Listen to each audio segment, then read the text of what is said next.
Good evening, everybody, and welcome to Monday night's edition of Paranormal Question of the Day. We'll be right back after a short intro.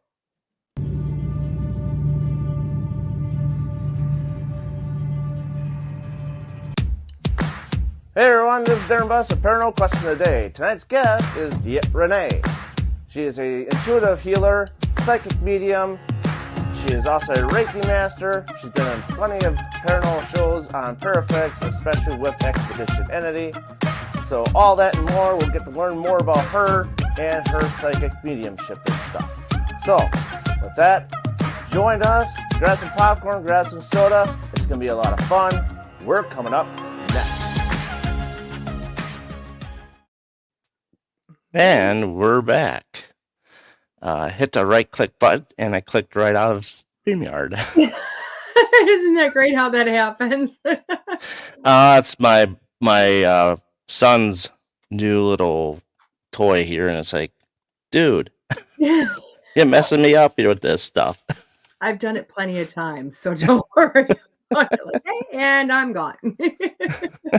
Right? Oh, man. Hey, this is Tom's World. Welcome, Tom. How you doing?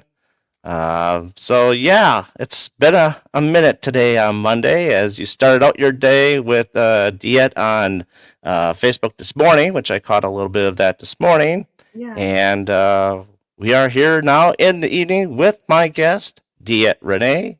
Welcome to the show. Thank you for having me in, Darren. I appreciate this. Absolutely. Yeah, I love doing these shows. I like meeting new people, and I think we missed each other at the Paracon last year at Broadhead. Yes. I think I missed a lot of people that day. Every time I turned around, I was like, somebody's like, I went to meet you and you weren't there. I was everywhere. That tends to happen at Paracons and stuff. Yeah. So, hi, Tim Blair. Welcome to the show. Yes, indeed. Gonna have some good group in tonight. We got Penny in tonight. So for those of you that don't know who DeEtte Ranae is, who she is, please let the people know who you are and how did you get in this thing. Okay, well, I'm a psychic medium. And I'm considered a certified psychic medium, which just means I needed somebody else to tell me I was any good because I didn't trust myself. And along with that whole gamut, I'm also a medical intuitive, which means I'm able to feel other people's issues in my body when I do readings for them to kind of help them in that avenue. I also teach psychic mediumship development, which is amazing for me because I get to see people blossom in the field, which is awesome. As you said, I'm also a Reiki master. I'm also a teacher of Reiki, but not something I really do very often. It's not my specialty. It's something I do love. But the teaching aspect, I leave that to other professionals out there. I have my own podcast. I was on one forum for 3 years on WLTKDB.com, and the podcast had over 143,000 downloads, and we dissolved it, and we just started back up all over again with the Edge Network. So it's been a great journey doing that. And for anybody that's on Paraflex, there is some inside information that I am all over Paraflex, but I'm not Paraflex. So you can find me on multiple shows on Paraflex, whether it be the Ghost Finders, Expedition Entity, the Shadow Hunters. I just like to pop in everywhere and just love the crews all over the place. So yeah, that's me in a nutshell. Yeah. Well, it's cool though that you're everywhere, but you, in the same sense, also don't feel like you spread yourself too thin. No. And this year, actually, well, at the end of this last year, I partnered with the Edge magazine out of Minnesota, and that's when they created the Edge Network for myself. So I'm actually in their magazine. And then I'm also some new stuff that's coming up that not the whole world knows about, but I'm in collaboration with Tribe 3 Productions out of Chicago. Just a great group of people. And I will be doing blogging on their website along with popping up, doing things here and there and a little bit of everywhere with them over this next year. So lots of cool things in the making. There you go. That's the way to do it. Yeah. I mean, it's and radio podcasting is fun. I get to express your teachings and all that stuff, and get to learn, see new people when you have guests on. Now, do you have guests on every once in a while, or is it? I do. I actually changed up the format because School Through Spirit for 3 years, I had a half an hour where I just kind of talked about what Spirit was giving me for a message. And then I had interview for an hour and then rounded up at the end of the 2 hours with a reading. And when we decided to kind of bring it back, I changed it. So I spend about 40-45 minutes doing inspirational speaking, or what I call enlightenment, and then finish it up with a tarot or an oracle or tarot reading, because different companies send me their decks now for me to highlight and bring them on to kind of showcase that. And then once a month, I do the interview. So once a month, I have that extra show that I do on Tuesday mornings, where it's still School Through Spirit, but that's where I come on and interview various people. Okay. Okay. Yeah. Very nice. Very nice. Um, so let's see.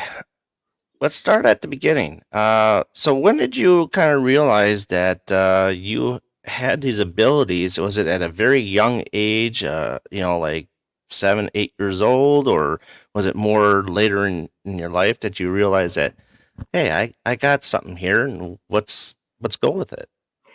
Oh, wow. I hope you have time, because this is an answer. Um, so it's really kind of strange because, although everybody has abilities, they kind of run stronger in certain lineages. Okay. And it's just that you just kind of wake up, you're born with it a little bit more than most.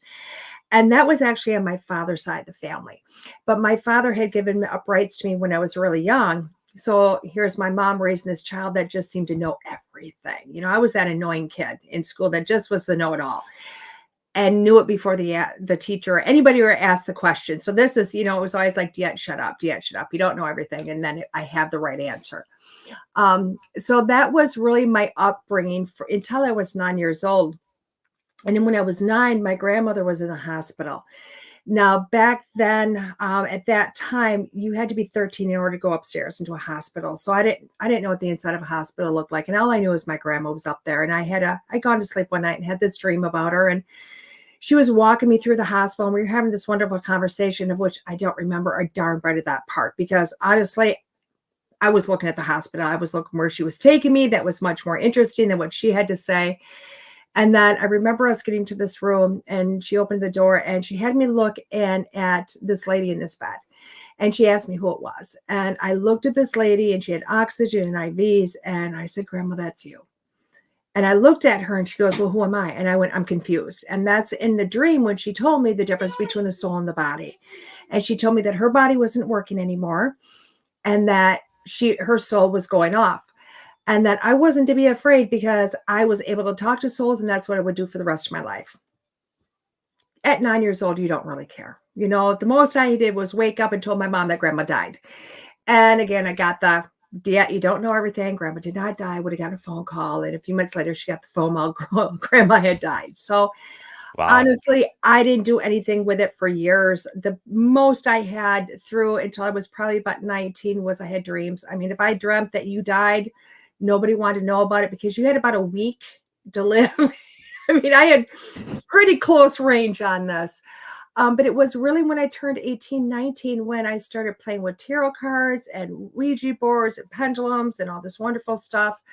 But really didn't delve into that. I mean, I would see things in my own life happening before it would happen, and I just kind of thought it was crazy. I didn't know what it was about. I was really close to my sister, who was very religious, and she told me that, people that did that stuff were going to hell, and I would never bring it up. I was terrified. I wouldn't go there. And then she died. And literally about a month after she died, I got a reading from her. And that's when it was like, I was crying. Oh my gosh, you know all about me. And this beautiful reading from the grave was like, oh my God, I made a mistake. And she had made the mistake. And it almost gave me that, it was okay for me to be me. So literally at 42 years old is when this journey really started. I mean, really hardcore started. I'd moved to Hayward, Wisconsin. I got into some classes. and really let this develop. And it's who I am now. It's what I do full time now. Wow. Yeah, it's a That's long a story. It's No, that's a good story though, but I mean yeah, it's just the fact that it's 9 at the age of 9 is yeah, where you had your first real experiment. understanding of it. Yeah, Yeah. understanding of it. Yeah.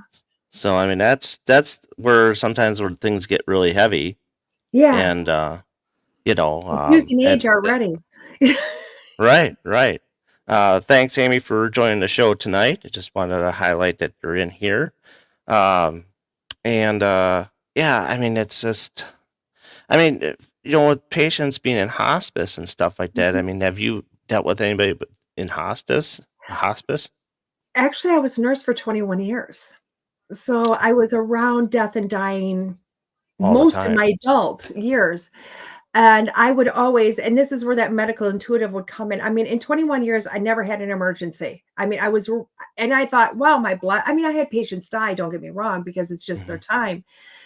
But literally no quote, no codes, no emergencies, never walked in and, oh my gosh, I have something going on. But it was because I would literally get this information in my head. I didn't know where it was coming from. Like, you need to go and check so and so's oxygen, or you need to go and check on so and so, when it wasn't really a time that you would naturally go check on them. And I would get there before anything would, like, when it was just starting to occur. So it was something I could do to kind of change the dynamics of what was happening. And Okay. that happened my whole entire career. But it wasn't until probably the last 2 years. I moved back from Hayward. I was nursing about 50 to 60 hours a week, and I was also doing mediumship and events. And I could remember I would like literally work 60 hours Monday through Friday. Friday night, I'd go home, I'd be exhausted. I wake up Saturday morning, I get on a plane in Wisconsin. I flew to the state of Washington on a Saturday morning. I did an evening gallery, woke up, went to the fish market, that famous fish market, on a Sunday morning, got on a plane at 4 o'clock Washington time on Sunday, flew back, got home by 9, in bed, up the next morning to be on the floor at 6. And that Wow. was my life for 2 years. Like, I was flying the country, I was all over the place and trying to hide who I was. And it was starting to leak out Hmm. everywhere. And it got to the point where I stopped hiding who I was. And I was more a medium than I was a nurse anymore. And it was really beautiful because fellow nurses, I'd be on the floor and they come up to me and they say, "Hey, DeEtte, I have a patient that's, actively passing, but for some reason they just won't let go. Will you come help?" And I would go and sit at their bedside and just talk with them and talk to them about what I was seeing in the room and give them this as comfort. And they would just take their last breaths, it was beautiful to watch, or my own Hmm. patients. Like, I'd walk in and per se, no family was there, they weren't coming, or they weren't, for whatever reason, not, and I would hold their hands, and just say, "It's okay. Take the breath. I'm with you." And I'd watch the soul leave the body. And the DON would like, "Hey, what'd you do this weekend?" I mean, it was more, I was a medium than I was a nurse anymore. And it gave a natural ability to just kind of slide out of nursing and straight into this full time. Yeah, and that's rarity for that to happen to be such a smooth transition like that. Um, and I've watched several this one lady on TikTok that she's a hospice nurse and she talks about how you'll see the people that like all of a sudden they look at a corner and they just stare and they can't Mhm. break that stare or they do that point. Mhm. There are some where they see like shadow figures or whatever above them. Yeah. You know, it's just it's a rarity and a sight to see that. Mhm. Honestly, I probably would have a hard time uh, dealing with that. Mhm. Just me in general. I'd Yeah. be like, come on, snap out of it, snap out of it, But they can't. They're just in a trance, is what they say. Well, it kind of is, and it's always it's interesting that you bring that up, because more people say nurses just know when somebody's going to die, and most nurses just say, "We have signs, we see all this stuff." They never, rarely do you ever hear them go into the metaphysical. But Hmm. quite honestly, I've yet to find a nurse that isn't highly gifted. And it's not that you don't see some signs about, the blood pressure, changing, pulse, temperature, all these wonderful things. Sissy's not awake. It's too late now. Get into bed and watch your tablet, baby. Shh. Thank you. Sorry about that. It's Um, okay. But I honestly think it's because, nurses, we walk in, you just get this feeling, so you got all these signs, but, a nurse can tell you almost on a dot within a couple of hours of somebody passing because we feel like when that spirit is starting to separate, we feel like when it's gone. We might not all see them in the room, Hmm. but we do understand. We have that sixth sense, even if they're not gifted enough with a mediumship that's really high level. Right, right. And I'm sure that too, I mean, it's like the room's energy is at one point, Mhm. but then when it starts to happen and you walk in that room, it's just probably a wall that just smacks you in the face. It really is. I have yet to see somebody die without a full house. They can have nobody living with them, but that room is full, because everybody has come. So, which is amazing. And even the energy when that person passes away, and it's really neat because scientifically they've actually proven a body has got something in there. I'm going to call it a soul or an energy of some sort. But they have proven they've actually had a body on a table that's still breathing about to pass away, and it's being weighed, a constant weight. And then once that body dies, that it's no longer there, there's a difference in weight, a I heard difference of in that. weight. So it proves, I mean, without a shadow, I know other people go, oh my gosh, no, Soul has a weight. the soul has a weight, that energy has a weight. So it dissipates. Yeah. I actually learned about that, and it was kind of a discussion last year's programming. I don't know who I had on. I think we were talking about near-death experiences, Okay. as which, we'll roll into the near-death experiences. And what is your feeling and about that? And is it possible to have more than one near-death experience and be able to keep going, or are you limited to how many you can have before it actually you die? Well, and it's so cool because I was just talking about this a couple of weeks ago. There's a gentleman by the name of Daniel Brinkley, and he is one of the most infamous near-death experience people. Okay. Raymond Moody is the psychologist that wrote his story, and Raymond Moody was a person that was really into near-death experiences, exploring those, doing a lot of research on them. And Dan was a man that and he's still alive. He's actually going to be out in California. Oh my gosh. There's an event coming up in a couple of months. I can't even think of the name of it, but anyway, it's a huge event. And Daniel was one of those gentlemen that wasn't a gentleman, just really a tough character, not a guy that you would really trust in any way, shape, or form. Hmm. And he was struck by lightning and killed. Okay, struck by lightning. And very few people survive lightning strikes. Correct. Okay. But he got struck and he lived, and completely changed his life. I mean, that one near-death experience did. He became a man that all of a sudden it was like Raymond Moody got a hold of him. They did his story, wrote books on him, but he became just this really upstanding citizen, helping a lot of people just by what he had seen. Not because he died, but because of what he's seen on the other side. Now, it just happens that he died a second time. And I can't remember if it was lightning strike or what it was, but it was another like freak thing that you'd be like, no way. And it did happen a second time. And it was like, why twice? Why twice did he have to go there and come back? Hmm. And then literally, I mean, he's a man that has hospice, and I don't know what he's been doing since the last book that I read, and that's been years. But it has happened twice to him. It has happened to people multiple times. I met one lady, I think she's died 9 times, and she goes around and does a lot of the Edgar Casey conferences, so it can happen multiple times. And people have this there, people think that just because you die, you are forced to stay there. And that's Hmm. not necessarily the case. When you die, you have the choice. Which way do you want to go? Do you want to Right. come back to this body and kind of continue on, or do you want to go? Most people, when they get back to the other side, they're like, nope, I'm good. I'm going to stay here. It's beautiful. Let's stay. But you do have those people that say, no, I want to come back, especially if they're younger, or they feel like they have more to live for, or whatever it might be. Hmm. Yeah. I also kind of raised a question. Like last week, there was a podcast I was listening to on the Spreaker.com network on our Paranormal Buzz Radio. RAP Paranormal is who I was listening to. Hmm. This guy was kind of talking about near-death experiences, and I was like, okay, so what is like the longest, like the record for someone being dead for so long? Because I hear some people have been gone for 19 minutes at Yeah. some point. Yeah. And then, but at that point, okay, so where does your brain, like, does your brain die after so many minutes without oxygen? Well, you know what? There's a lot of theories and there's a lot of not theories on this body and how it works. Okay. And I can tell you by personal experience, I'm not going to say who it is, but there's a member in my family, only because I haven't asked their permission to talk about him here, but there's a member of my family that had a vehicle accident many years ago. Okay. And this is back when we were still, CPR was still thinking, do we have to do breaths or not do breaths, what we need to do. Okay.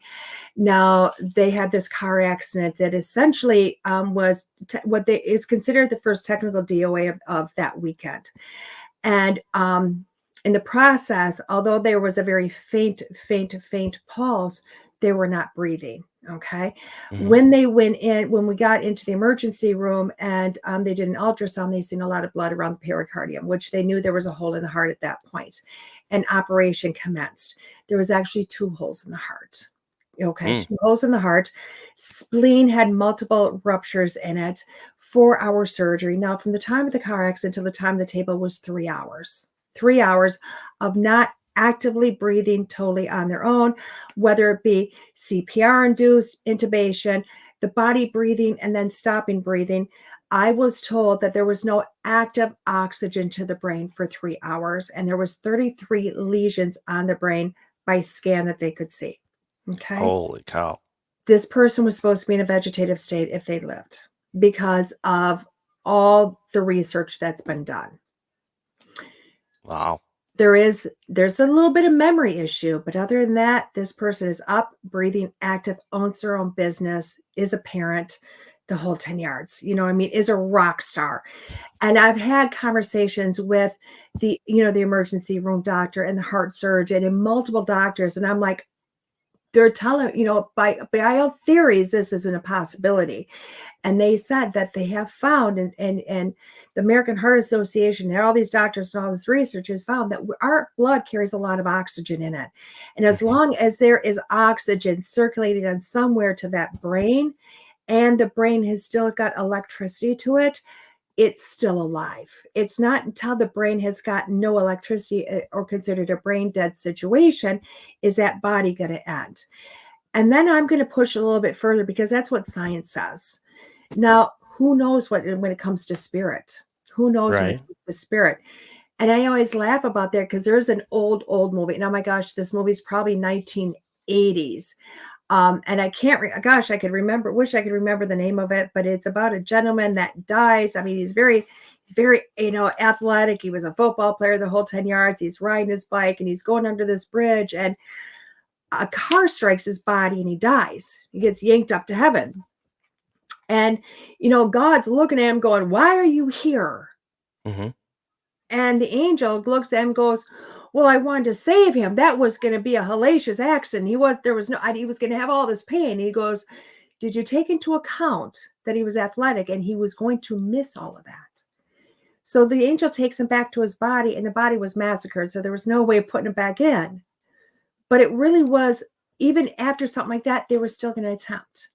And to me, it's like, who knows what really is possible? I don't think there is any limits on what is or is not possible when it comes to the body. True. Very true. Cindy is in, so welcome, Cindy. And Deb here was talking about her mom and, gone for 20 minutes. And, she has did have some damage, Mhm. but every person is different in how they go through that process. Yeah. So I kind of want to get in a little bit with reincarnation and past lives.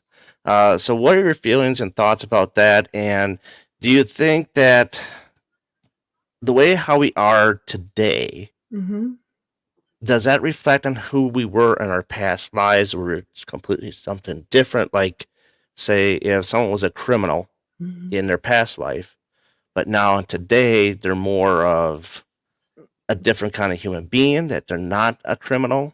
Mhm. Or do you think it's just makes up who we are and adds to our character, and then going forward as reincarnation, like what would we be reincarnated to? Okay. Well, first I'll give you the non-complicated answer, and then we'll add it. We'll make it complicated. That's what we do. You're like, oh my gosh, DeEtte, I knew with as much as I can talk, there's going to be a complication somewhere, right? Right. So let's look at the non-complicated, and we're going to look on a linear time scale, okay? Because we're humans and we like linear. We like things.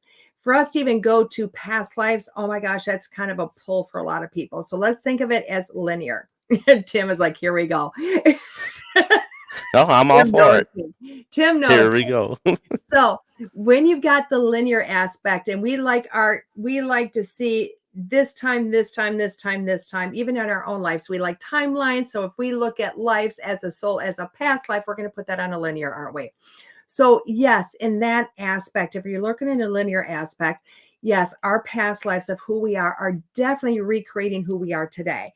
Now, does that mean that we necessarily remember that? No. And does this body understand it? No. But my soul does. Okay. My soul remembers that. My soul is something that is going body jumping per se. I know that sounds really creepy, doesn't it? But when you're looking about ghosts, it's about ghosts. So when you're looking at a linear thing, say, your first lifetime was, before Christ sometime, BC sometime, right? Mm-hmm. And you were really just not kind of like a Neanderthal, not the nicest person, which maybe they were, maybe they weren't, who knows? Obviously each lifetime you're going to learn something. You're going to remember in this lifetime, some aspect of that is going to remember. Okay. That's where you get a lot of this. I've been here. Say you go to Gettysburg, that's a really famous place here. Okay? Oh, yes. And you go to Gettysburg, you've heard about it, you know about it. Really, not really. I mean, you want to go see it, but you get there and you're like, and you don't really realize you've driven in there. And for some reason, why do I know this place? Why does it feel like you've been here before? Why is it I can walk the streets and go, I know where I'm at. You know what I mean? But yet you've never been there, right? You've never been there. Maybe you took a nap driving in and nobody told you we're here, and you're going, wait a second, what's up here? That is sheer proof that your soul has been there. Your soul has been there. Maybe you don't remember being there, but your soul does. Okay. And obviously you would have been a different person then than you are now, because you have soul growth. You have soul expansion. Does that make sense? Yep. Because our soul goes, keeps coming back, because why we want experiences. We want to expand.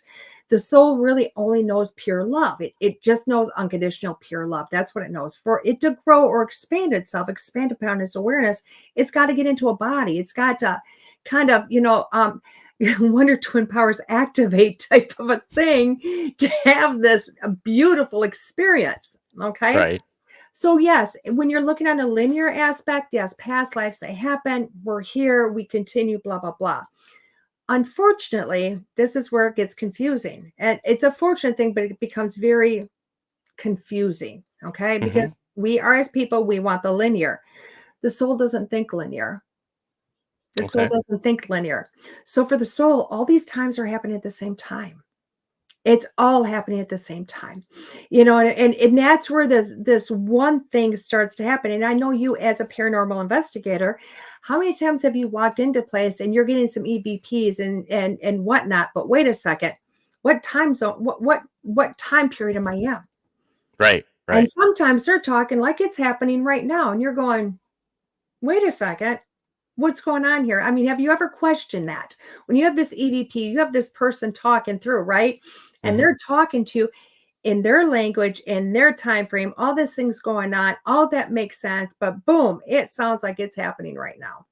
Yeah. So many of us go, wait a second, that they're just kind of stuck, or no, they're living that time at the same time we are. Some souls are staying here. They've chose to make the decision, blah, blah, blah. Yes, we do have that. But at the same time, we have yet to prove that all these timelines are happening at the same time. But that's stuff that they're working on right now. And the coolest thing is when you talk to some souls, say through transmediumship, you learn so much about that. I mean, that's one thing I'm learning a lot about right now is all those dimensions, because we have multiple dimensions and it's all going on at the same time, not on a linear aspect, but kind of throw it all into a bowl and mix it up and make a salad of lifetimes happening all at the same time.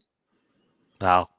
Yeah, that does make sense. I mean, it's It's you crazy. know, and then just we have that opportunity as to maybe decide what we want to be as we get reincarnated. Mhm. Yeah. I would like to be a pet. I can tell you that. Well, A cat. Get I nine always tell lives. people, if you think life is hard right now, what do you think it was when you were a rock? Oh gosh, time standing still. I tell you that. Yeah, you felt stuck now. Wait for somebody A to pick heavy you up and weight throw and you or a strong wind. So what do you feel about there's a lot of people, psychic mediums, that believe that there are no children's spirits out there that when they die they automatically go straight to heaven. Now, I don't, in my viewpoint, I Mhm, don't believe that happens right away, because children are like us. We're all mhm, people, mhm, and if we're in limbo, we're in limbo. You know, mhm. what is your take on that, and what do you believe in? Okay. It's been my experience, and it's through not only what I learned, but backed up with thousands of readings. Okay. And this is whether somebody has, and trust me, I have talked to everything from babies that, didn't come through, were miscarriage babies, to people that had amazing lives, to I've talked to a murderer. I've talked to the abusive person. I've talked to suicide people. I've talked to them all. And everybody goes back. I can't say everybody. You have a few that choose to stay. And that's where you get Hmm. a lot of those hauntings. Right. You do have a handful that stay. Now, where people start to get this misconception. Now, I have a firm belief. Unless I really have no clue, I don't read for somebody unless their loved one has been passed away for at least 3 months. Okay. Okay. Minimum 3 months, for two reasons. One, the first reason is because even though your loved one has passed away, it really hasn't quite hit yet. You know what I mean? And I'm not doing anybody a service if I start talking to your loved one immediately, because essentially I'm keeping them alive for you. I'm Hmm. giving you something tangible, and I'm haltering your grieving process. The second reason is spirit has to have a moment. We all think that, yeah, when they pass away, the pain is gone, but they're still attached to us. They're still attached to this earth, not the physical soul. Okay. They have gone on, they have done per se their processing of stuff. We always call it like a life review, but they're processing, they're understanding. They've gone and done that, but they still care about their car. They're still attached to their clothes. They're still attached to their house. They still want to let everybody know they're okay. Okay. Hmm. That is the strongest thing because their personality is so close to when they were still here. Okay.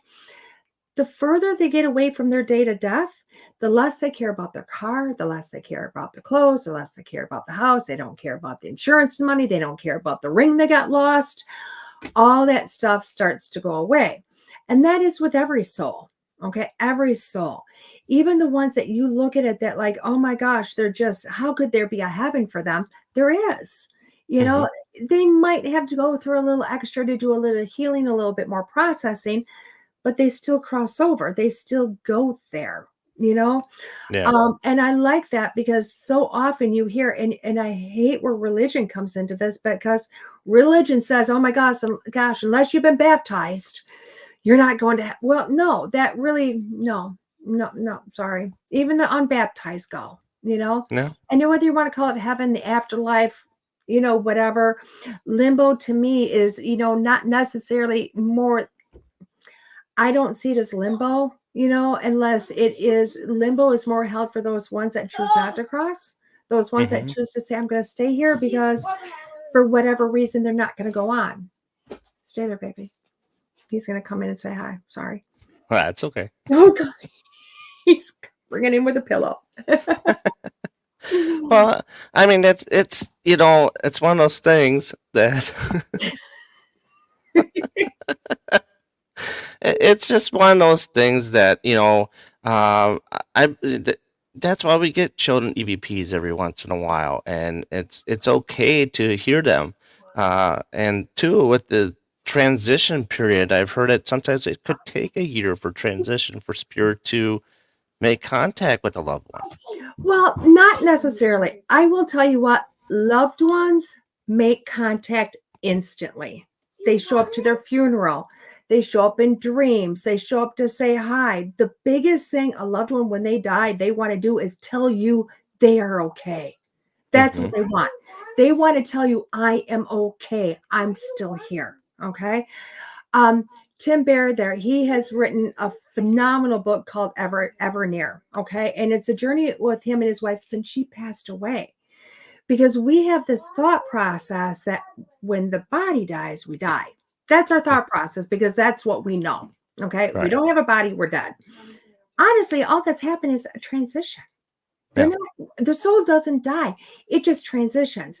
And the souls come in to say, hey, again, they're strongly attached to the earth when they pass away. So what do they want to do? Your mom, your dad, grandma, whoever died, they want to tell you, guess what? I'm okay. I'm okay. I'm okay. I'm still here. I haven't gone anywhere. And that's what they're trying to tell you all the time. The problem isn't them talking to you. It's us not understanding them. And Right. that becomes the issue, is because we think that they're dead, we can't hear them, so we shut that off. And honestly, remember when I said everybody's got abilities? It's just not a special few. We all talk to grandmas, we all talk to grandpa, we all talk to those dead people, and we all hear from them. But a lot of times we blow off what we're hearing in our thoughts. We blow off that shadow we might be seeing. We're not quite remembering our dreams, even though we're dreaming about them. And they're coming in so many different ways, but we just don't notice it. Right. Do you ever get the feeling that like sometimes the people that have passed on, like the movie The Others, like they feel that they're alive but we're dead. Exactly. They haven't died, have they? Yeah. They So haven't died. That's about as right as you can get. That is, yeah. Tim is like, he couldn't imagine if he blew off his wife. yeah. He talks literally every day to her. Hmm. And it's amazing.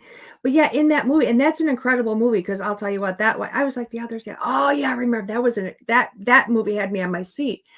And the Scared ending, me. Still does. oh, it had me on the edge of my seat going, wow, this is incredible.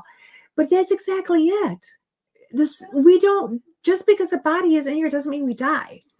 And I honestly think once we start to get that realization, that concept, I know I kind of sound crazy because we want to think that we need to have the meat suit, but I'll tell you, it's as simple. If you're driving an old jalopy car, you're in this jalopy, right? And it dies Right. on the side of the road, because all of us have been in the jalopy. We've all driven it, and we've all died on the side of the road. We've gotten flat tires, the engines blow up, we run out of gas, whatever it happens.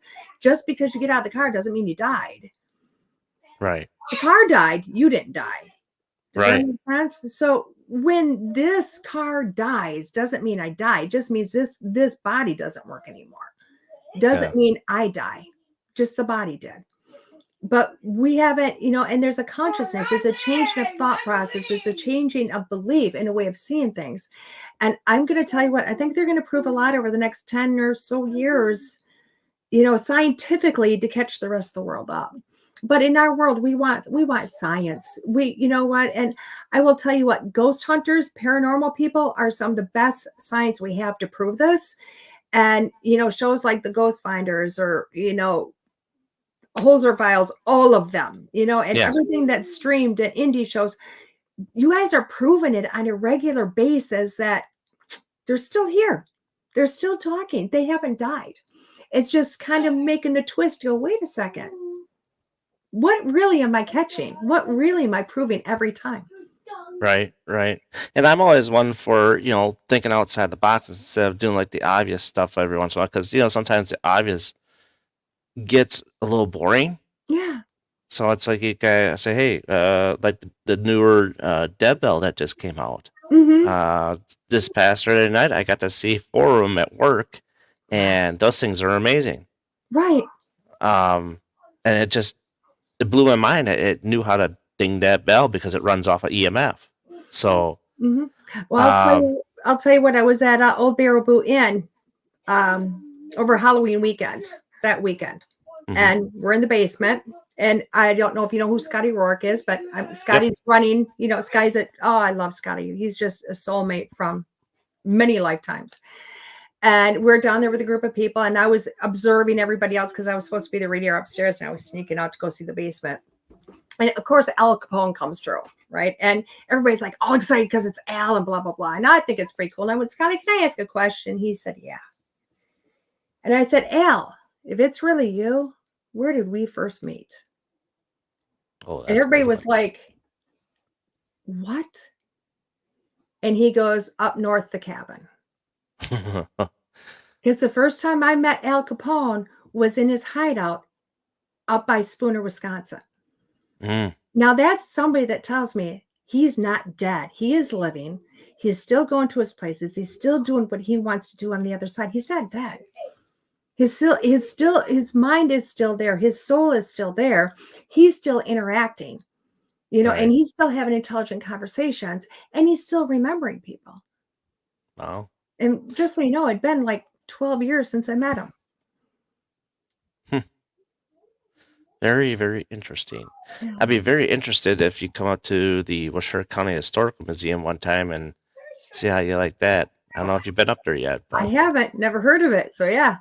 Oh yes. So, but that place there, you've heard the story about Plainfield, correct? About what? Plainfield, Wisconsin. I know Plainfield, Wisconsin. About they call him the Butcher, Ed Gein. Oh, I know him. Yes. Yes. Wisconsin's famous for our extra activity gentlemen. Right. So we have his spirit and his mother Augusta's spirit in the jailhouse. Okay. In the building there. So it'd be quite interesting to see what you would pick up when you at some point you come up there. Oh, that'd be cool. And you know, we always like to have people come in new that haven't really been there before, just to see what kind of reaction and what the spirits, how they react to you. So that'd be cool. I'd love to come up and see it. Absolutely. Just let me know. Yeah. Okay, so let's talk about, like you talked about before, Ouija boards and tarot cards and stuff like that. Do you also like do scrying mirrors at all? Do you do that? I don't, because I can't. I wish I could. I've gazed and gazed and gazed and look at it and go, give me something. I do better with like a bathroom mirror and a candle than I do I've heard with of like that, a scrying mirror. And it's me blocking it, nobody else. And honestly, I haven't tried it since way back in the day when I was first getting into stuff. Okay. And I think I just kind of went over and went into, you know, like, let's just talk to them straight. But you know. Well, I mean, they're all can consider portals in a way. Yeah. What do you feel that the Ouija board is like, yeah, it's okay, but it's not as dangerous what everybody else talks about? Or do you think, like, yeah, you definitely got to be careful what you do with the Ouija board, but does that go into the same sense as doing like a tarot reading for a spirit? I mean, can that all go in the same kind of play? Because I've tried that one tactic before too. Well, it's two different avenues. Okay.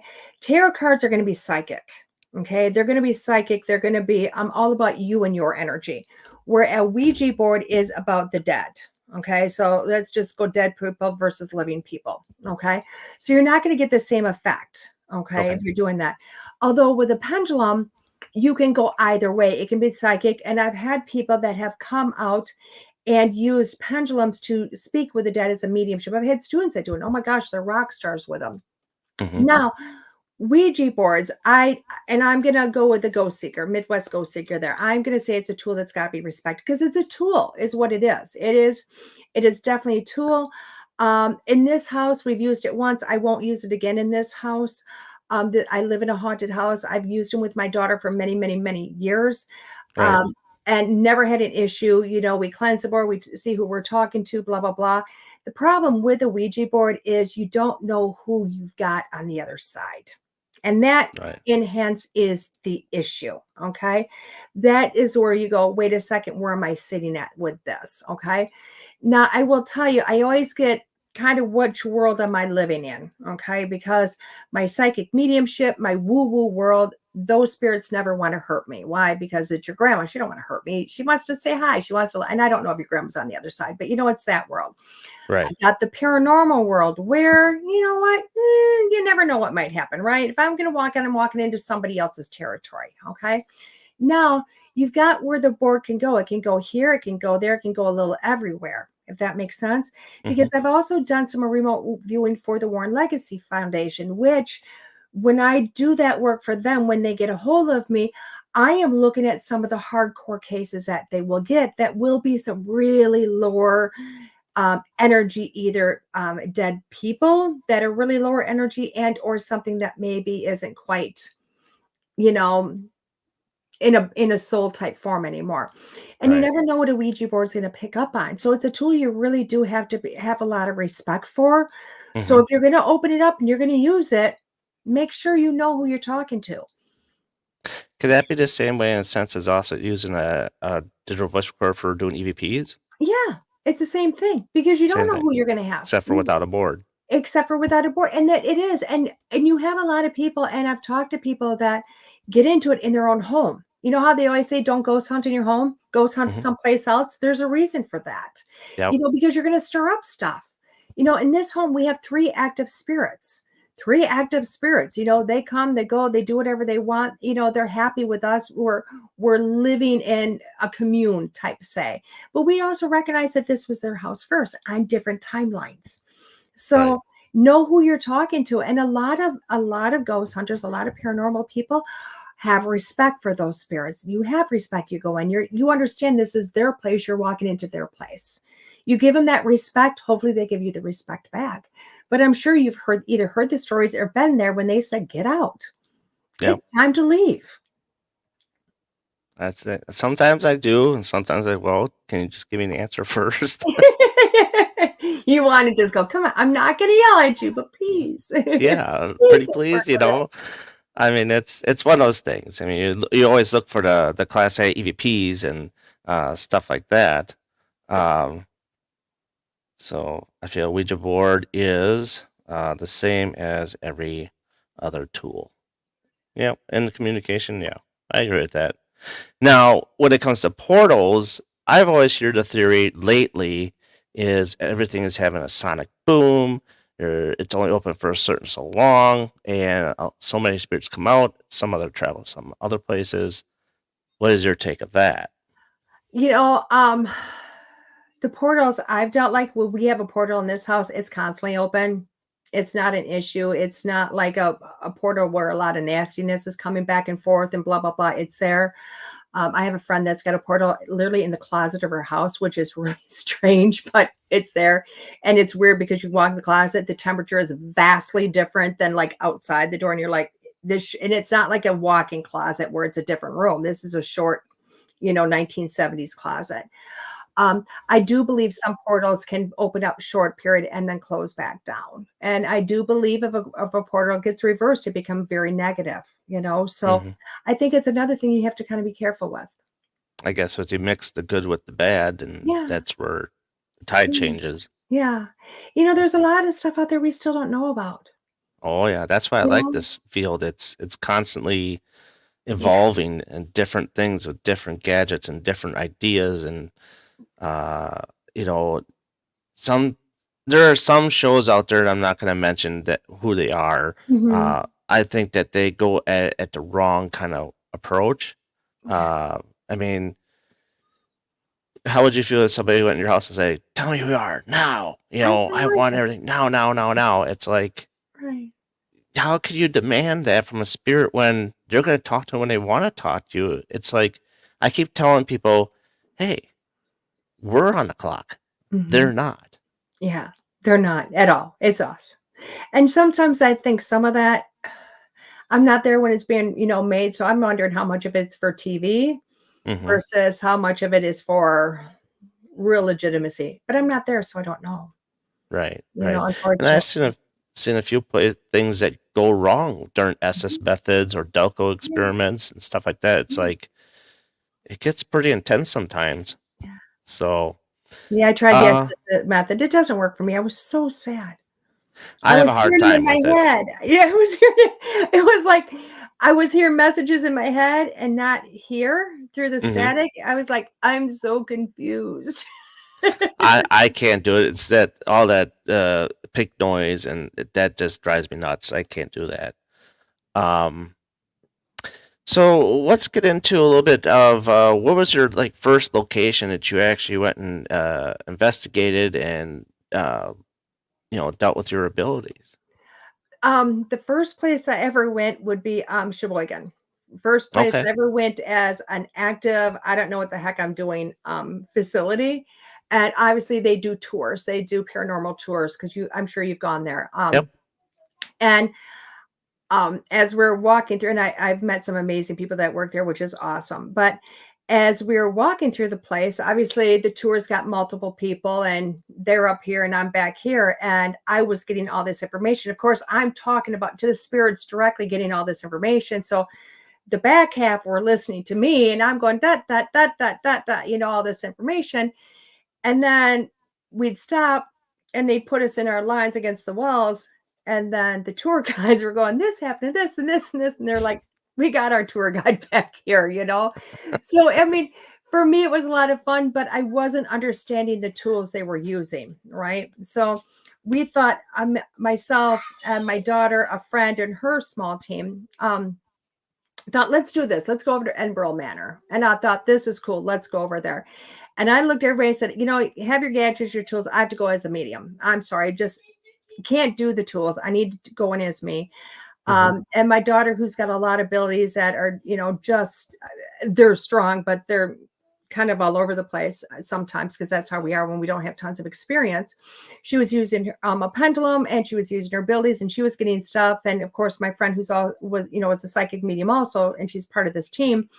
She's trying to be both. So we're having these conversations with these dead people. Hey, Dan, we're having these conversations with everybody there. All this amazing information. Oh my gosh, they were just so talkative and having a great time and seeing things move and hearing footsteps and all this awesome audible stuff. And then people we were with are like, oh, let's get the tools out. And they turn something on and we'd hear busted, and all the dead people were gone. And I'd be like, what is going on? And it happened over and over. And finally, like, why do you guys keep leaving? They're like, we're over it, basically. We're like, we've had enough. So we're like, okay, well, we get it. That's a very sought after. They're there all the time, blah, blah, blah. So they had a night that they could have off, and they were just like in the conversation, which was awesome. But from there, I started walking in with teams. That's when I walked into the Ghost Finders. That's when I walked in with Dan Norvell and Larry with Expedition Entity. And since then, it's been amazing, because now I go in blind. When I show up, people ask, they're like, hey, do you want to go do this? Yeah. Don't tell me. I don't want to know anything, So I've been on Sweet Springs. Sanitarium I wasn't there in person. I did a reading for Rob, over Zoom, which they caught on, tape. And then I was at Henricus, which I knew I was going someplace. They kept telling me the name. I couldn't remember the name. Anybody knows me, I don't do names.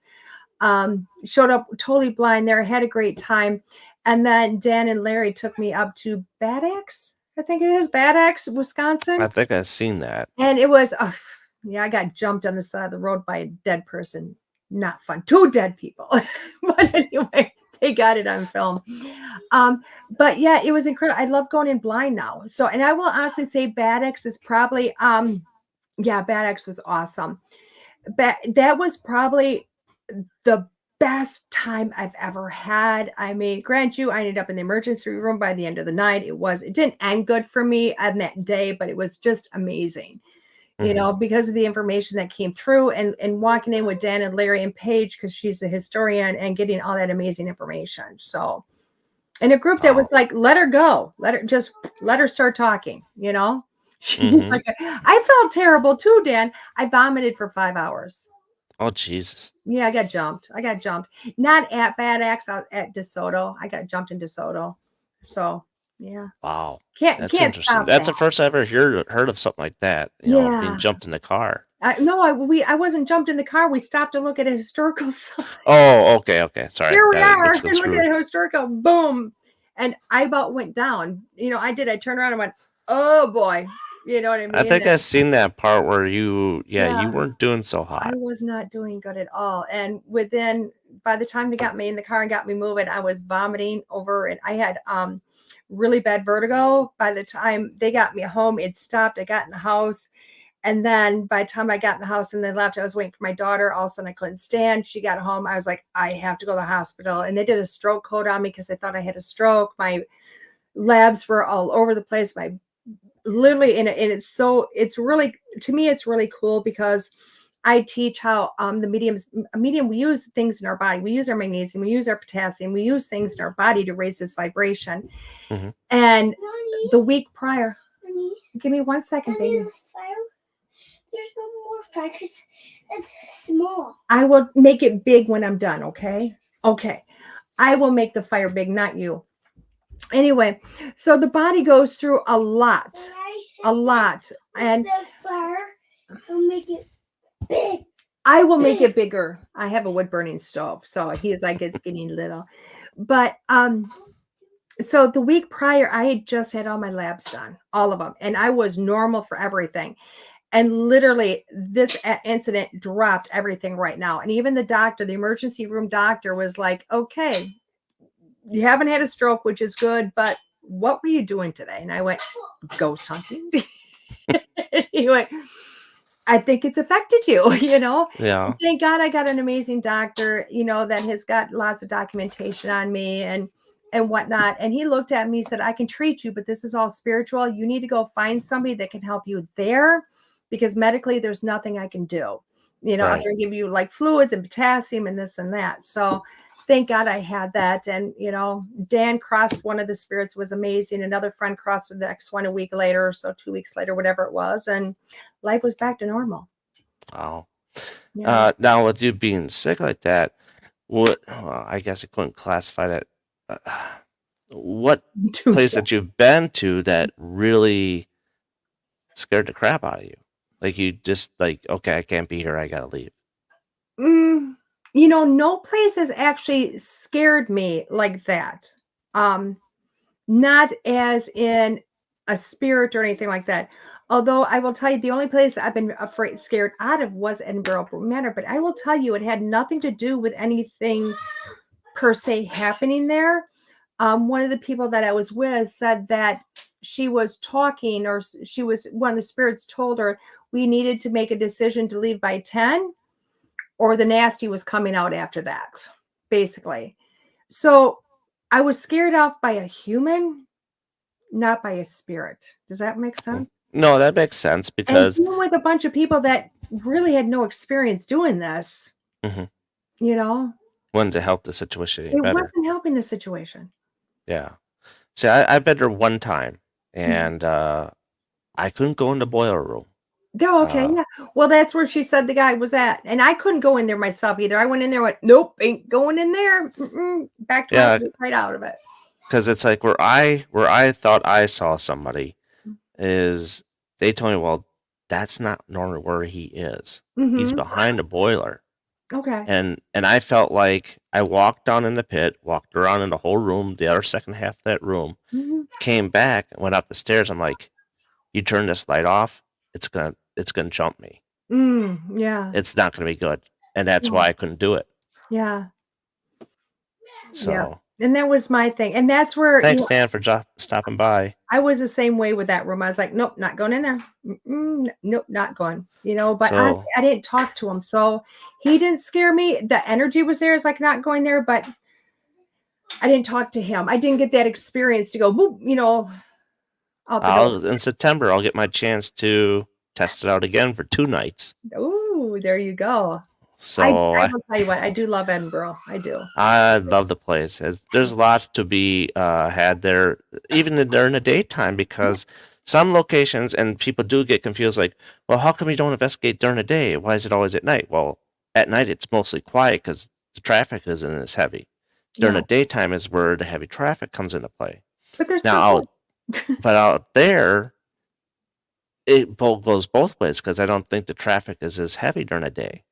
and that's just it. People don't realize dead people are there during the day. They're there at night. Yeah, they don't go. They're there. hmm So, you know. So do you want to get into your intuitive healing and stuff like that, and how that works? And Okay, my medical intuitiveness, yes, that is like a whole nother gamut. Now, not everybody's a medical intuitive. Okay, just to put that out there, everybody's a psychic, everybody's a medium, not everybody's a medical intuitive. Okay. hmm So what it is, if somebody gets a hold of me and says, "Hey, I want a medical intuitive reading," I literally walk into the reading, and it's kind of like my body becomes just this very clear entity, I guess, for lack of better terminology. And what it is I'll start to feel what's going on in somebody else's body in my body. Okay. So I have felt like breast cancer in people and obviously I don't go, oh my gosh, I feel breast cancer here.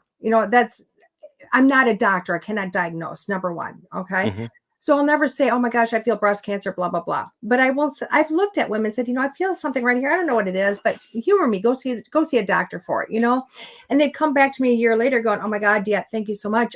Turns out I had early stages of breast cancer. We're able to deal with it and I'm doing great now.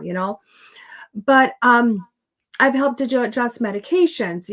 People have had issues with their back and they can't quite figure it out. And I'm like, it's this vertebrae, it's turned this way, it's shifting this way, blah, blah, blah. Go to this chiropractor, have them deal with this when you're going to be fine, or, whatever it might be, people have come to me with their children. People have come to figure out different things. I have a doctor that they dictate, questions to me and I dictate the answers back, and it's on their medications, their labs.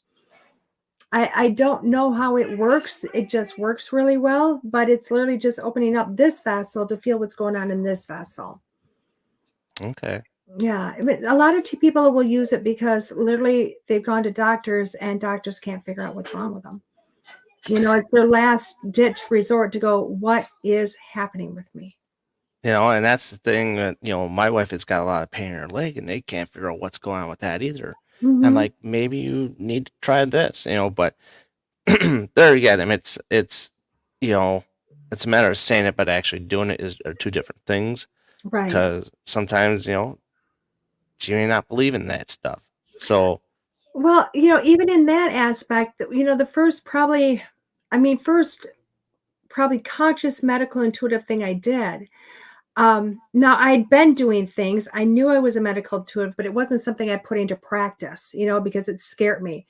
mhm. But I was over in, I think it was North Dakota at this event doing this reading for this man that was a hardcore skeptic, sat down at my table, basically told me I was a fraud and he was going to give me money just to prove to me how wrong I was, and did the reading. Everything was amazing. Boom, boom, boom. And also when I looked at him, I said, oh my gosh, your leg hurts. Oh my, and it was all the way up into the hip. And he's like, how do you know that? Because he didn't come up. I said, oh my God, I can feel the pain. But I said, I feel like you've had this pain your whole life. He's like, I have.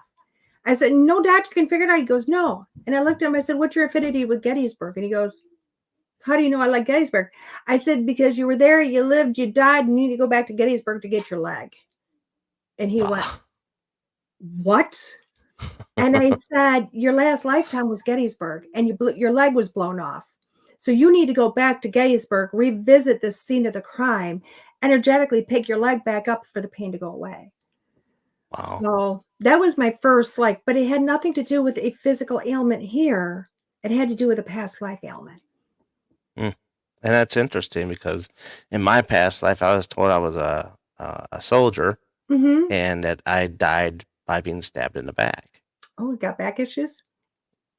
A little bit, yeah. But it's like it's more of in my mind running up the stairs, and I go do run up the stairs like that, and I kind of look back, and it's like I always get the feeling that someone's behind me. Right.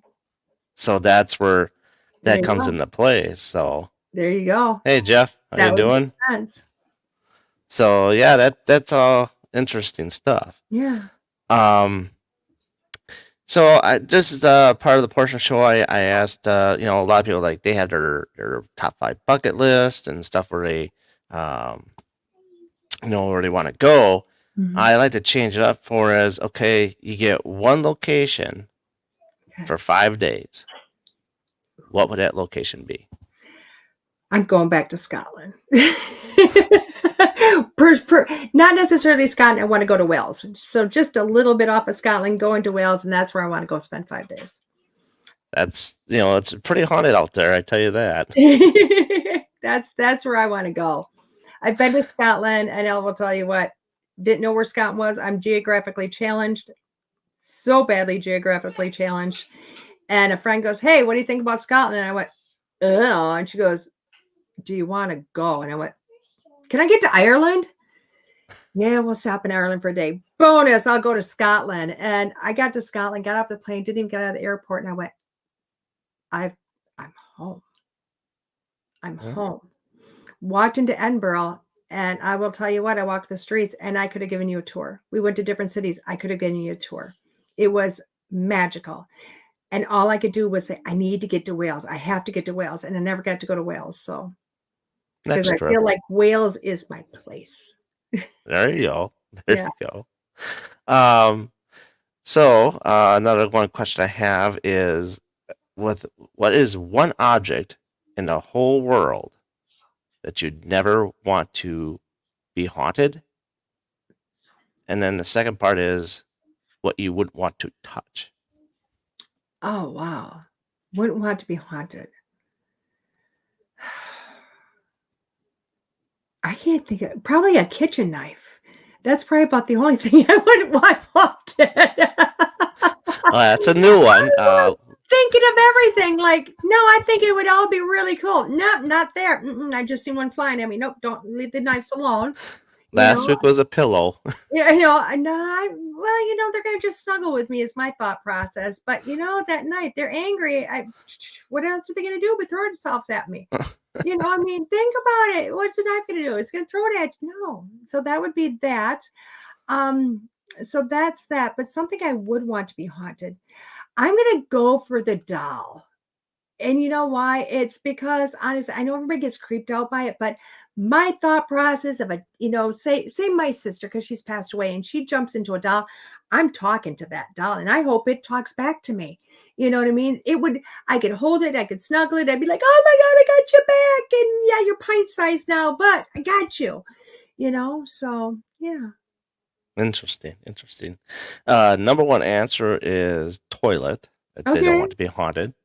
But and for someone that said that what I would never want to touch that would be haunted would be now for those of you back in the day about the Holocaust and stuff like that, I don't want to bring up any bad memories or just out of respect, but they said that anything that had to do with the Holocaust I would not want to touch. Makes sense. So that makes sense. Do you have some stuff that you would like to promote, and how can people get a hold of you? Oh my gosh. Well, one thing, get a hold of me at DeEtte.us, and it's just my name, .us. So much is going on. You can find me. Oh my God. Hi, Bill. I love Bill. I love Bill. I love Bill and Broadhead Manor. Oh my God. I love Bill and Broadhead Manor. And it's Bill first, Broadhead Manor second, just so people understand this. It's not Broadhead and then Bill. It's the opposite. He's my hubby. I can't help myself. So him and Ron, they're my hubbies.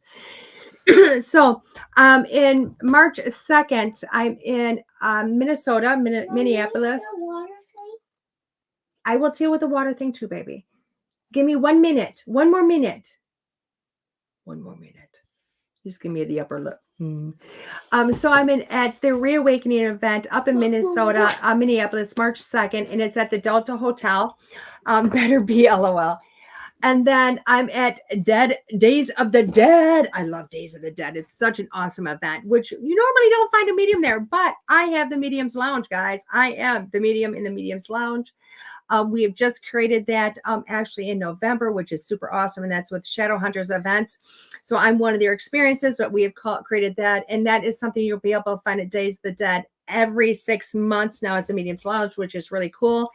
I will always be there every 6 months, but I'm going to have one revolving medium with me, which is super cool. He is adorable, isn't he?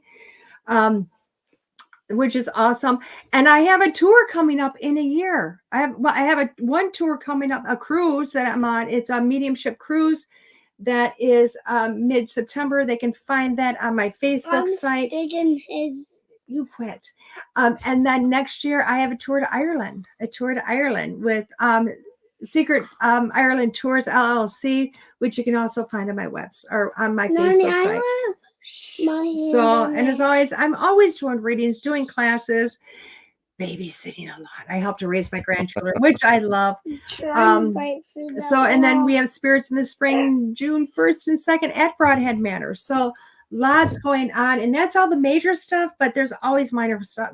I won't say minor, smaller events that I'm all over at also. So absolutely.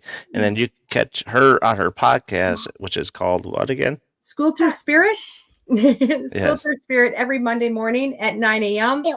Bill has never met. Well, Bill did meet this little guy not that long ago, but he spent a lot of time with my granddaughter because she loves going to Broadhead Manor. So, but he came for the Halloween party. Oh, there you go. So grown up. You are so grown up. Yes, you were. Chill out. He's only 4, and he's gonna be that boy now. Well, I thank you for your name a 4-year-old. Right.